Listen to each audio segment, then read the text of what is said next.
Good evening. Hope you had a restful day. Welcome to the English news. I will begin with the headlines. The Ministry of Environment notes that during this time dedicated to planting trees around the country, more emphasis will be placed on planting indigenous trees because they have been proven to be of a significant role in fighting soil erosion. Rwandans who have invested in the Central African Republic and have businesses there say all it takes is for a person to overcome their doubts and fears. A friendly football match has taken place between the Rwanda Defense Force 5th Division and Tanzania's People's Defense Force 202nd Brigade at Ngoma Stadium in Ngoma district of Rwanda's Eastern Province. On the international scene, authorities in the southwest U.S. state of Arizona are canceling land leases that are being used to grow alfalfa for livestock raised in Saudi Arabia due to a dispute over the groundwater.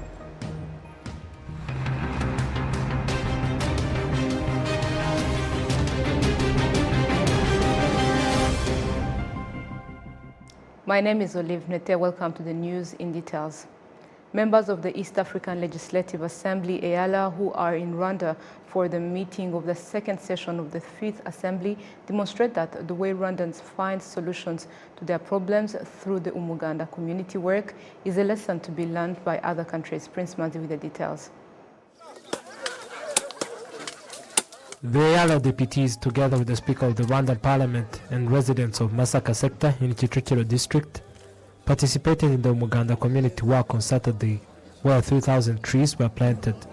The EALA deputies appreciate the Umuganda contribution to the development of citizens and state that it should be a lesson to be learned by other countries.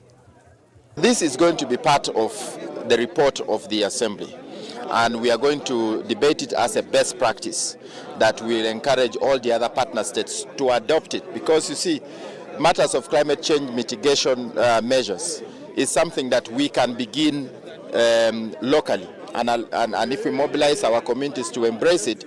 Indeed, my reaction to this is so fantastic. You know, when we can do things by our own self, it becomes more of reliable. We don't need anybody to come and tell us. For sure, it's really, I have learned a lot. You know, from Rwanda, as South Sudan, one of the youngest countries, we have the lesson to learn. We can benchmark from this. More importantly, during this global warming, I think we need this lesson not only to be taught to East Africa, but also Africa as a continent and the world in general. So I plead with our Rwandanese friends to be able to educate us all over the world. This Umuganda community work was also participated in by over 70 members of the Lion Club, an international environment conservation organization which supported the activities of the community work. The Speaker of the Rwanda Parliament, Honorable Donatien Mukabalisa, emphasized on the importance of Umuganda, elaborating for the EALA deputies that Umuganda is one of the ways for Rwandans to find solutions to their problems.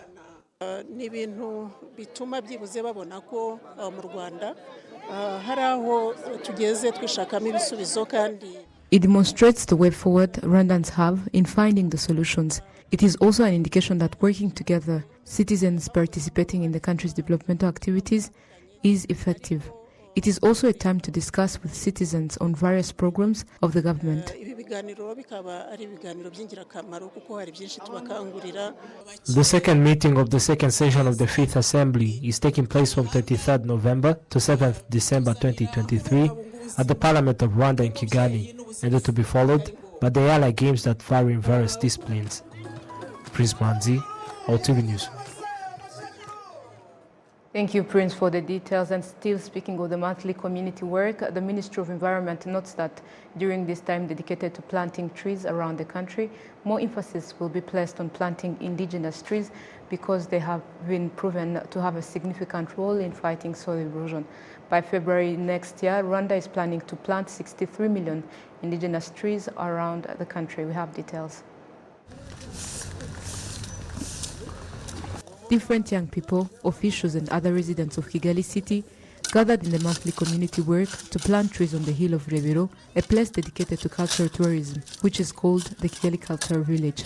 Most of those who participated in Umuganda activities are young people. They say it is valuable to contribute to such activities as one of the ways to protect and preserve the environment. urubyiruko nirwo rufite opportunity nyinshi zo guhura na rugenzo rwarwo. In such activities, young people connect and they can also mobilize other people about the importance of preserving the environment. Planting trees in this area is very significant since it is a touristic destination. And planting trees in this place also makes it more beautiful, and people visiting this place would feel happy and rest while they are here. The area is expected to be planted with about 1,000 various trees, most of which protects the soil from erosion. According to Liz Agbor-Tabi, the Vice President of Global Policy at the Global Citizen, preserving the environment is key. We're taking part in this Umuganda community service to advance our campaigning, our advocacy for protecting the planet, defending the planet and its inhabitants. And the trees that we're planting today will help to fight the effects of climate change that people in this community are facing. Rwanda has shown leadership in ecotourism and sustainable tourism and has really shown leadership in using that to drive economic growth and development. And to be a part of this movement here in Rwanda is pretty exciting for us as global citizens. The campaign to preserve the Kigali Cultural Village involves partners such as the Global Citizen in collaboration with the government of Rwanda. The Minister of Environment, Dr. Jean d'Arc Mujawamariya, stressed that it is important to preserve natural places since they preserve various species. Hano murabona harumye ariko ibiti gakondo ntago binywa amazi menshi. You can see that this place is dry, but indigenous trees do not need an excessive amount of water. They are in need of water in the first days when they are growing, but at a certain stage, they start nourishing the soil instead. And we have to put effort in planting indigenous trees and get rid of eucalyptus since they are not good for the soil. Yes, people who planted them had a reason to do so, but nowadays Rwanda aims to plant indigenous trees because some of these indigenous trees can be used to make woods and other various materials. kandi dufite n'ibiti gakondo bishobora kuvamo imbaho bishobora kuvamo ibikoresho bitandukanye. The Kigali Cultural Village touristic area in Rebero covers an area of 30 hectares and was completed in 2020 at a cost of $40 million. Moving ahead to other news, Rwandans who have invested in the Central African Republic and have businesses there say all it takes is for a person to overcome their doubts and fears. Be it large or small business owners, all say it really does not require a lot of money to invest in the country, with some stating that they started with as little as 200,000 Central African Republic francs and were able to buy plots of land worth 5 million Rwandan francs back here in Rwanda after just a year of working in the Central African Republic's capital, Bangui. Others saw bigger opportunities in the country's rural areas, investing billions in agriculture after realizing that most of the food in the CAR is imported. All of them say they are confident of the security in the country because of the presence of the Rwanda Defense Force. Regardless, investment in the Central African Republic does come with other challenges that largely center on the infrastructure and telecommunication, both of which are still struggling. To other matters, the Kenyan, Nigerian and the Egyptian entrepreneurs sealed the top 3 as the 2023 Africa Business Heroes Summit and grand finale concluded last night, Friday, in Kigali. Prince Manzi with the details. The winners were selected after multiple stages of interviews and evaluations from scheduling 27,267 applications spanning all 54 African nations. The first place was sealed by the Nigerian entrepreneur Ipeme Neto, who won $300,000. Ipeme started the Wella Health, an affordable health cover that reached out to 400,000 beneficiaries, and their stakes sums up to more than $1,800,000. I was just authentic. You know, the work that I do is really hard, but we make a lot of progress and we do important stuff, and I just wanted to share that. And regardless of how things went, I wanted to just say that, you know, we're doing beautiful work, and I'm glad that people saw through that and were able to support and give us the win. And it's keep doing the work. You know, the work of an entrepreneur is not, you know, sexy. This only happens once in a while. So we go back to the streets and we keep selling affordable healthcare to everybody. Africa needs a lot of entrepreneurs. You know, it's the only way that we can get to where we need to be. And I encourage anybody that thinks they want to be an entrepreneur to try it out, to not be afraid, to go ahead. It is tough, but the glories and the joys are actually worth the effort. The second place was held by Thomas Njeru from Kenya, who established the Pula Advisors Limited, a global insurtech that provides insurance for agricultural products. He won $250,000. The third place was sold by the Egyptian Ayman Bazara, who won $150,000. Ayman founded Sprint, an online tutor for labor-needed skills, and 86% of the users currently have jobs. The executive director of international programs at the Jack Ma Foundation, Jason Powell, demonstrates that with the challenges that the world is facing currently and in the future, the African continent is prominent in providing efficient and sustainable solutions. There's two letters that I want to emphasize. AI. We chose this on purpose. African insight, African innovation, African impact. And the three gentlemen sitting to my left represent that to the fullest. We're confident that in the next 10 years and the years to come, we're going to see a lot of amazing solutions, not only that Africa has not seen, but the world hasn't seen. And when we consider the challenges that the world's going to face in the next decade or two, these gentlemen next to me are solving some of the biggest ones. So while I do think this is a momentous occasion for Africa, I'm optimistic and hopeful that the work that these gentlemen are doing are going to impact the entire world. The Rwandan entrepreneur Albert Munyabugingo, who founded Vuva Vuva Limited, a service delivery company, was among the 7 who won $100,000 each. The Africa Business Heroes is an initiative sponsored by the Jack Ma Foundation and Alibaba Philanthropy that aims at sponsoring African initiatives and innovations answering to the current concerning challenges. Prince Manzi, RwandaTV News.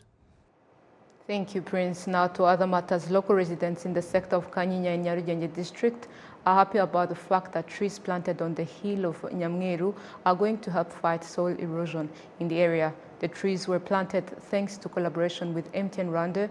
During the rainy season, a lot of topsoil was being washed into the Nyabarongo River, and the torrents rushing down from the river were threatening communities living at the base of the hill. 30.2% of all land in Rwanda is now covered by forests, and as MTN celebrates its 25th anniversary working in the country, it has managed to meet its goal of helping to plant at least 25,000 trees, a milestone it has achieved with the planting of the trees on Nyamweru.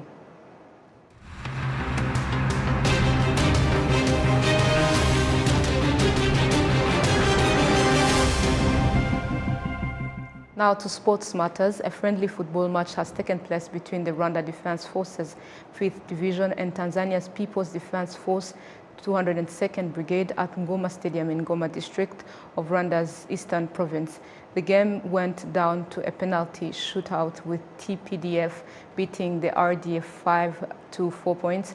The friendly match featured spectators and officials from both countries who had come to support their respective teams, and military officials present emphasized that it was organized as a way of illustrating the good cooperation that exists between both militaries.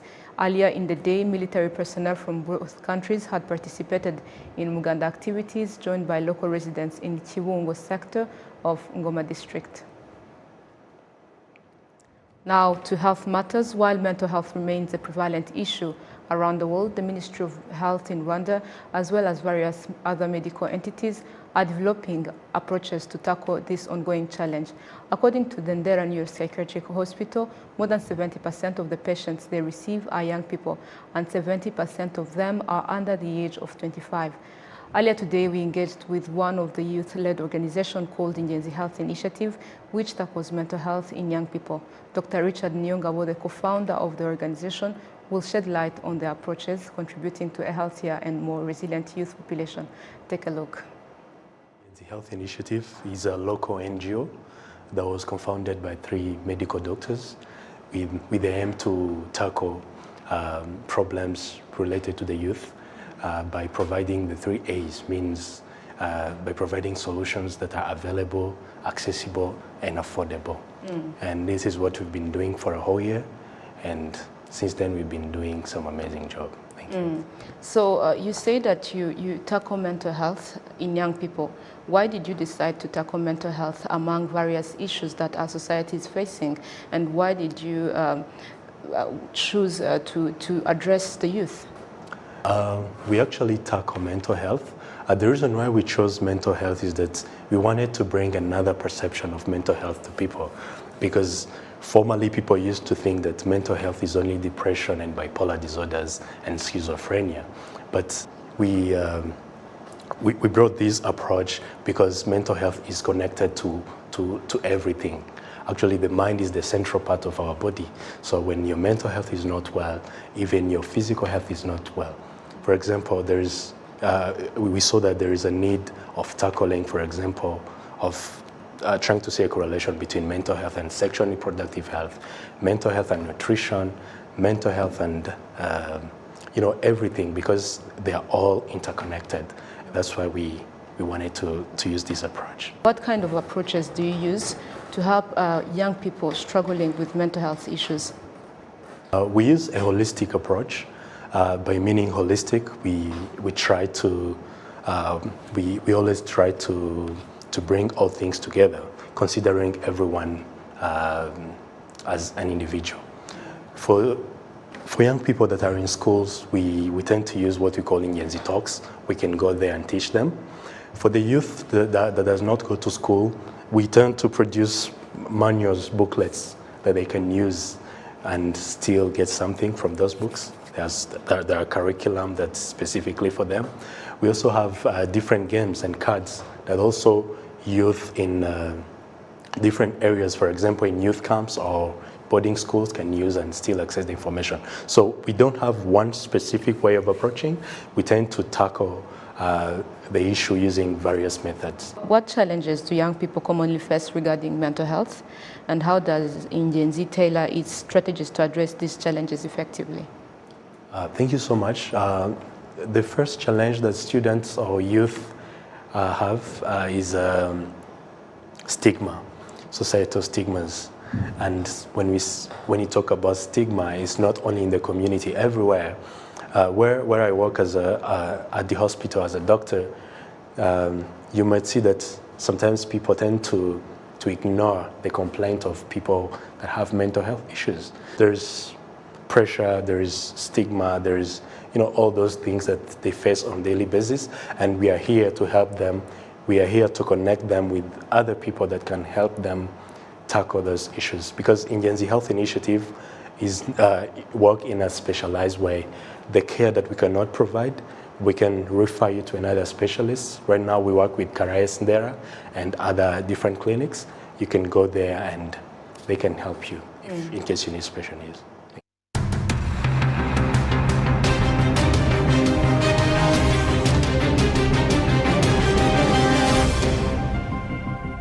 And the story brings us to the end of tonight's edition, but before we leave, a quick reminder of our top stories. The Ministry of Environment notes that during this time dedicated to planting trees around the country, more emphasis will be placed on planting indigenous trees because they have proven to have a significant role in fighting soil erosion. Rwandans who have invested in the Central African Republic and have businesses there say all it takes is for a person to overcome their doubts and fears. A friendly football match has taken place between the Rwanda Defense Forces 5th Division and Tanzania People's Defense Force 202nd Brigade at Ngoma Stadium in Ngoma district of Rwanda's Eastern Province. On the international scene, authorities in the southwest U.S. state of Arizona are cancelling land leases that are being used to grow alfalfa for livestock raised in Saudi Arabia due to a dispute over groundwater.